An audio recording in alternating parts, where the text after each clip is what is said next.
We're now going to go through the other method of answering this question. So this is method 2, which doesn't require us to graph it. Now, before we launch into this method, I just first want to address something. So you don't write down what I'm about to write down here. So don't write this down. I'm going to go off the page. And I'm just going to rewrite the question. 4 to the power of x is less than or equal to 10. Now, you might be thinking to yourself, can I just kind of answer this very simply by changing it straight into the log form? So here I would have x. I'll keep the inequality sign the same and then go log to the base 4 of 10. And if you did it this way, for this question here, you'd be correct. Because look, that is what we found when we used our first method. Look, log base 4 of 10. Let me zoom out so you can see both of them at once. Whoa. You can see that that is the same as that. X is less than or equal to log of base 4 of 10. X is less than or equal to log base 4 of 10. It worked.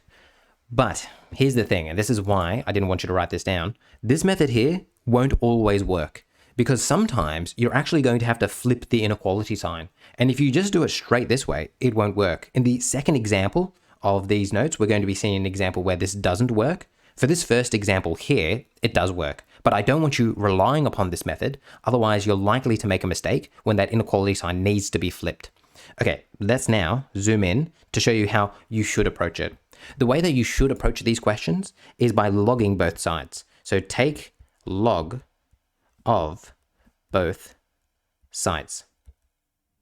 Okay, and remember, it doesn't matter the base of that log. You could do it to any base and you'll still get the correct answer out, especially since we're going to be giving our answer to 2 decimal places. It doesn't really matter what the exact answer we give. But just to make things a bit more convenient for ourselves, we'll make it base 10 because of this 10 here. And you'll see as we're going through why this is a bit more convenient for us. So now I'm just simply going to say log 10 of my left-hand side is going to be less than or equal to log 10 of my right-hand side. Then we use some of our log laws, one of which tells me that I can take this power and bring it to the front here. So now I'm going to be left with x log 10 4 is less than or equal to, now log 10 of 10 is just 1 because 10 raised to the first power is 10.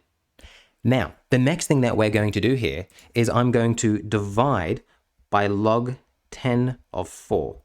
And the reason why I'm doing this is because obviously I want to get this x by itself. So I want to get rid of that. But here comes the important point. And this comes back to what we spoke about at the very beginning. So I'm going to put an asterisk here and then put an asterisk down here in this little note box here. Whenever you're dividing across an inequality, you need to ask yourself, am I dividing across a positive or negative number? Because if you're dividing across a negative number, that means the inequality sign is going to have to flip. So you need to determine whether this right here positive or negative. How can you determine whether log to the base 10 of 4 is positive or negative? Well, this is what you're going to remember. Log of base b of a is positive when a is greater than 0. So in this situation here, because 4, oh sorry, not 0, is 1, when a is greater than 1, when a is greater than 1. Well, in this situation here, 4 is greater than 1. So since 4 is greater than 1, this is going to be positive. Since a is greater than 1. If we were in a situation where my a value was between 0 and 1, then that would mean that it's negative. And we can kind of think about this for a moment. Like think of an example where this would be true. So like log base 2, think of a number between 0 and 1, like a half. Well, this is going to be equal to what? 2 raised to what power is going to be a half? It's going to be negative 1, because 2 raised to the negative 1 is 1 on 2. Do you see how if this number here is between 0 and 1, you're going to get a negative value out? So in this case, if you were dividing across by something in which the a value was between 0 and 1, you'd have to flip the inequality sign around. Now, we're not in this situation here. We will be in the next example. There's a bit of a spoiler. But we're not in that situation here. So that means when we are dividing across, we don't have to flip the inequality because it's a positive value. So that means I'm going to get x is less than or equal to 1 on log of 10 on 4. And that right there is going to be my answer. Now you might be thinking to yourself, well, that's different to what we wrote over here. And this is where things get, not confusing, but you just have to be on your feet. Remember how we spoke about our change of base laws. And do you see how I've got 4, 10 here, but here I've got 10, 4? Well, this relates to our change of base law. So let's remember those. They're here. So as you see here, I can go 1 over whatever the log is if I swap the argument of the base around. And that's exactly what I've done here. If you still want proof that this worked, what we can do is we can go like this. We can go control log is 4 of 10 the same as control divide 1 on control log 10 on 4. Whoops.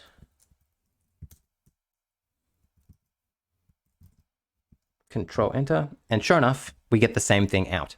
So that means you could also write this as x is less than or equal to 1.66. That could also be your answer.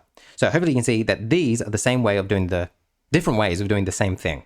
Now, if you were just to do this straight on your CAS, so you can see there's a lot of things going on here. Let's say you just did this straight on your CAS. So you went menu 3, 1, then you went 4, raise to the x, then you went here is less than or equal to 10, close that, hit that.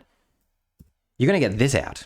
Now, this is the same thing as we got above. If I hit control X, I get X is less than or equal to 1.66, just like that. And that's what we got here. But then you might be asking, well, what on earth is happening here? Well, again, let me come over here. This comes back to our change of base rule. And you can see why we've spent so many parts of these lessons talking about it, because in order to read off your CAS calculator correctly, you need to know how this operates. So the reason why they've gotten it like this is because instead of, as we have done, taking the log of base 10, they've taken the log of base e. So let's just quickly go through this. You don't have to write it down. But what if I was to take the log of base e of both sides? So that means I would go this 4 pays, do that, is less than or equal to log of base e of 10. Now here, what I can do is I can bring this x out the front and do that, do that, do that, do that, do that, do that, do that. And then you might be asking yourself, how on earth did they get this 2 here? Where did that 2 come from? Well, what they did, and this is kind of cool, is they took this 4 and they said, well, 4 is the same as 2 squared. So I can take that 2 out the front as well, 2x. And now they've really written it nicely. Now it's just like that. Log e of 10. Then from here, they divide it across, which means they're going to be left with log of base e of 10 up the top, and then down the bottom 2 of log e of 2. And remember, instead of writing log e, they're writing the natural log, so ln 10 and 2 ln 2. And that is less than or equal to that. That's how they're getting this. So it's important that we talk about, the different ways to go about it. Okay, I think that's everything I had to say. That was a big part right there.